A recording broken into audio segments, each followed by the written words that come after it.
Hello everyone and welcome back to another video. And today I want to do a video just talking about my election model in Google Sheets and really breaking it down. I'm going to be linking it in the description down below for you guys to be able to kind of test it out. I'm going to probably be making a copy of it, like a public copy for you guys to be able to download. Make sure to go ahead and like the video and subscribe if you're new. And so pretty much, guys, as of right now, Donald Trump is currently leading in the RCP aggregate by 2.8%. And the popular vote margin for Biden in 2020 was 4.5 points. So if you were to basically get a number line, so let's say Biden is like minus 4.5 and Trump's ahead by 2.8. If you were to get the absolute value of the subtraction from that, it would be 7.3%. And that's how much the swing in the popular vote ends up being. So the popular vote swings 7.3 points to the right of where it was in 2020. And if we look at the incumbent party approval rating, we will see that Biden is down minus 15.9% in his approval rating. And if you look at the state calculations, we will also see that the polling average is taken into account, the 2016 result for every state, the 2020 result, and the swing from 2016 to 2020. So like how much it swung. So basically Alabama, for example, right? 25.5 percentage point victory in 2020. In 2016, 27.7. So that ends up shifting minus 2.2% to the left, excuse me, would shift to the left by 2.2%. Mostly every single state pretty much ended up shifting to the right, except for a couple. The state of Florida, actually, funny enough, ended up shifting 2.2% to the right. The state of Hawaii shifted 2.7 points. Like for whatever reason, Arkansas and California shifted like slightly to the right. And even Illinois also did as well, which is pretty interesting. Even Nevada basically barely changed. I think if you look at this, basically the swing here, it's gonna basically say 0, but it was really, really narrow. It was like a thousandth of a percent shift. Utah shifts like 2.4% to the right, but other than that, every single state basically ended up moving to the left. States that ended up moving left to the most were like Nebraska second, New Hampshire, for example. Nebraska at large even actually shifted quite a bit to the left, which is pretty interesting. And so looking at all of that, that's taken into account in the model, and the trend, which this is a little bit interesting, but it does take into account how states vote. So like, let's find Nevada, for example. Nevada is a good example because it actually voted by the exact same margin in both elections. It voted 2.4% for the Democrat each cycle. So there was a zero swing from 2016 to 2020, but the popular vote went from being D plus 2.1 for Hillary Clinton. So she won the popular vote by 2.1%. Biden won it by 4.5. So the popular vote shifted 2.4% to the left. So if the state would have moved with the national environment, it would have voted about almost 5 points to the left. It would have been like a 4.8 percentage point victory, but since the margin of victory stayed exactly the same and the national popular vote ended up swinging 2.4 points to the left, it actually ended up resulting in a 2.4 percentage point victory. That's basically what we end up getting here. The victory ends up being 2.4 percentage points as of right now. And if we look at this part, which is pretty interesting, what I'm doing is I'm basically adding in a demographics thing. So pretty much I kind of play around with the demographics and kind of think basically what I think is going to happen. And so pretty much my demographics had Trump winning the popular vote by like 15.3%, which is ridiculous. And so what I did is I pretty much get the, not 15 points, but it was like 10 points. So you add up, you get the absolute value of the new popular vote minus the old one. It gives you like 15.3, or actually right here, it's 15.4% shift from 2020. And what you do is you get the results and you basically divide that by this number. And so for every single point in the popular vote, this is how much every single state with demographics would shift to the right. And we basically added in as like a slight, corrector in states, because demographics do move states a certain way. And I want to make this as dynamic as possible. And so I do want to actually add this in here in order to kind of help the states move a certain way, depending on how, Republican the popular vote or how Democrat it gets, for example. And so if we look at like, demographic polls, this is a basically a result that gets factored in to the model in order to kind of pull the result with demographics. And this gives us the final result here. And for every single state, we can see that basically the 2016 result, the 2020 result, and the polling average are all factored in. They're all weighed by the same amount. So they're all weighed by 0.33%, which basically adds up to roughly 100.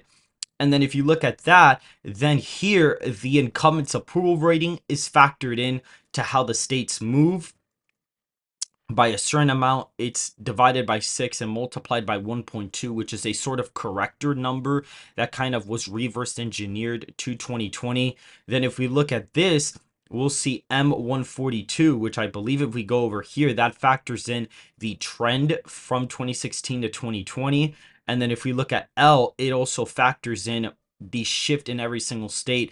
This number was an average corrector from 2020. Basically, this was the average. Basically what I did is I multiplied this number by every state when I reversed engineered the model to 2020 in order to get, the most accurate results for 2020. And this was the average number at the end. And so it's applied to every single state to kind of account for the error the model could have had before. And then here, I account for basically the swing, in the popular vote and the national lead as well. That gets divided by 5 and it gets multiplied by 0.8. And that kind of shifts the election a little bit too. So if I put this at 3, the states do shift a decent amount. And so that ends up giving us these results here. But that is not all for the model, because the actual results that I use are over here. And what's interesting is that if we go down here, I have another model from Gold Crown Politics, which basically what he does is he predicts the popular vote. That's the only factor that gets taken place with his model. He got 2020 100% correct by doing this. Now, demographic models like the same one from last time are also accounted for in his model to help them be as accurate as humanly possible. And so they are accounted for here as well. And what's quite interesting with the model is that if you see here, it takes the 2008 to 2020 margin. You see the shift in every single state from those, basically comparing those two elections, the average shift between each cycle. So for every cycle, the state would shift that many points.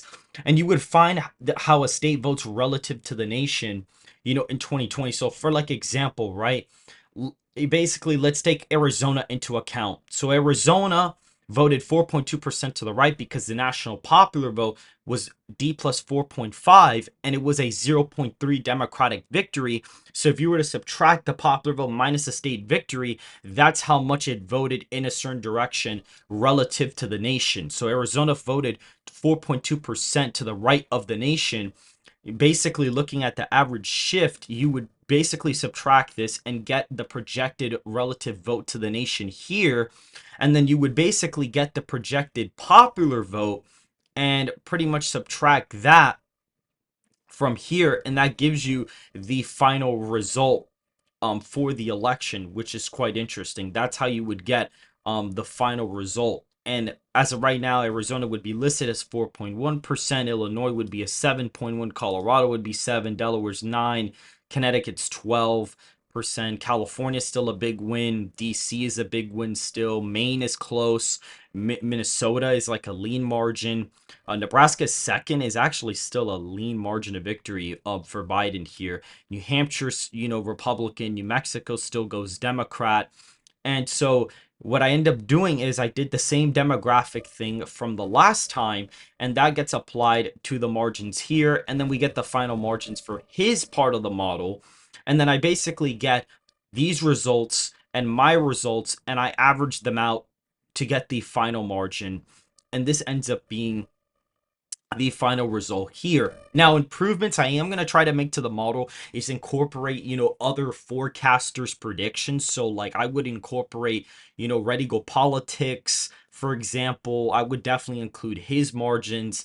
I'd possibly consider talking about getting like EPO official, his margins accounted into the model, just so I could try to get as accurate as humanly possible. EPO and Red Eagle, relatively compared to most projectors, are relatively more spot on. Even though Red Eagle didn't get 2020 correct, he was theoretically only 4 states off.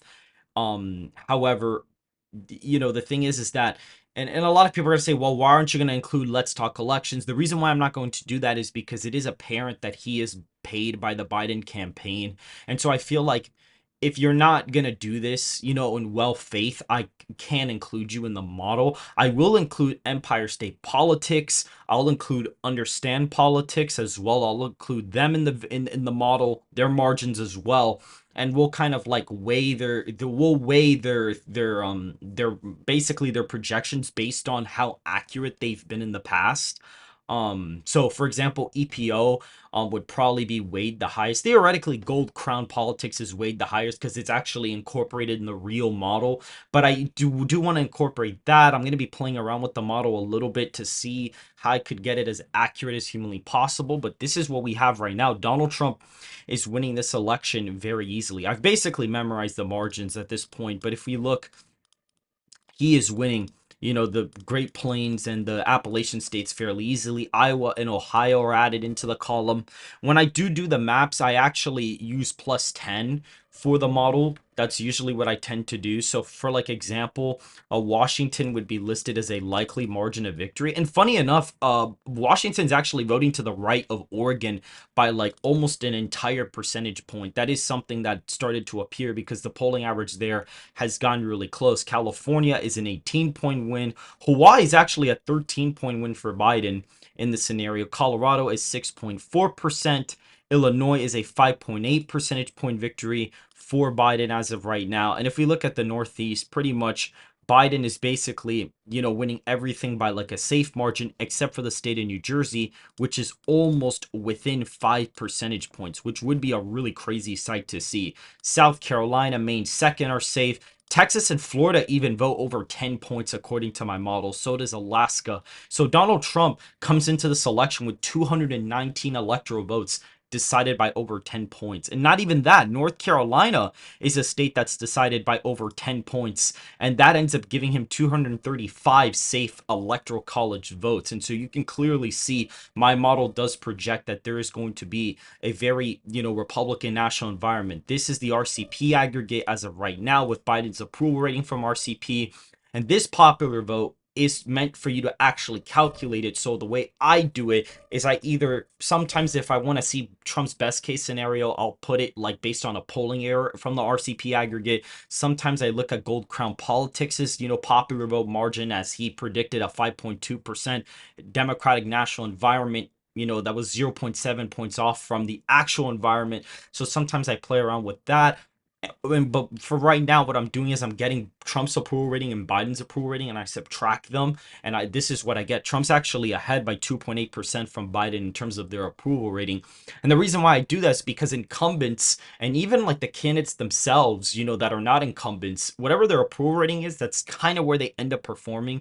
2016 was sort of an anomaly for that. It really was a weird election. There was a high third-party vote share, so that could have affected how things gone. I think if there was no third-party candidates, Clinton definitely could have had a shot at winning the presidency. She probably would have been the clear favorite to win it if it weren't for the third-party candidates. And so, Donald Trump right now has already built up enough of a political apparatus to really go out here and actually win big. New Mexico is within, a tilt margin. Georgia, all the major swing states that Biden won in 2020 very, closely, are all, huge margins. Nevada is actually almost a safe Republican state in this scenario, even before most of the other swing states. It's actually the second most Republican swing state from 2020 that Biden won from the closer ones. Like out of these 6 states, it's the most Republican beside North Carolina, which is very interesting to look at. But if you were to shift the popular vote back, in Arizona would actually flip first because demographics, the whole demographic model is being taken into account as well. And you could see these are a bunch of states that Donald Trump is eyeing to flip. He is possibly looking at Virginia. His internals have it close. My model has it as a 1.7 percentage point victory for Biden. Maine's first as of right now is still safe Democrat, and Maine at large is actually a very, very close Trump win. He barely ends up picking up the state at Maine. So that's interesting. New York is within 11 points. You know, Trump is about a campaign here. So if new polling data comes out and has it close, the state could possibly fall under 10 percentage points. But right now, it is listed as an 11.8 percentage point victory.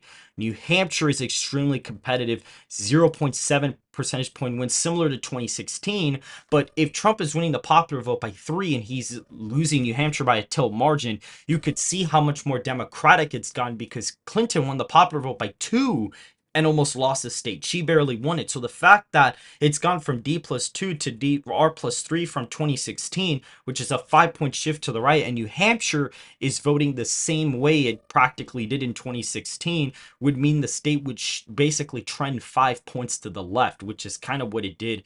Not in 2020, but it definitely did. If we could actually look at it right here, if we look at New Hampshire in 2020, it actually trended, 1% to the left from 2016 to 2020, which is pretty interesting. And if we look at Minnesota, what we can actually see is that Donald Trump is actually picking up Minnesota by 0.8% according to the margin. The polling aggregate definitely has something to do with this. The aggregate, I think, actually has it either tied or Trump's like barely ahead right now, which is really fascinating to look at. And Nebraska's second is listed as a lean margin. However, it could possibly be more Republican as it actually has been redistricted to be more Republican. So there could be a warning sign for Biden there as of right now. But that's pretty much it for this video, guys. I kind of wanted to do an in-depth analysis of how my election model really works so you guys could really understand a clear picture. And I am going to link a copy in the description down below so you guys could test it out and kind of play around with it or do any corrections that you guys think would be necessary for it. So make sure to like the video, subscribe to the channel, and follow the Twitter, and join the Discord in the description down below. Guys, Discord is a social media platform that people talk on. There's somebody in the comments that said that I'm supposed to say discourse, like we're having a discourse about politics, but the actual platform is called Discord. That's the actual name, so I'm not messing that up. I feel like if I would have been messing that up, I would have been the biggest idiot in the world. But I hope you guys have a great rest of your day and have fun playing around with this election model.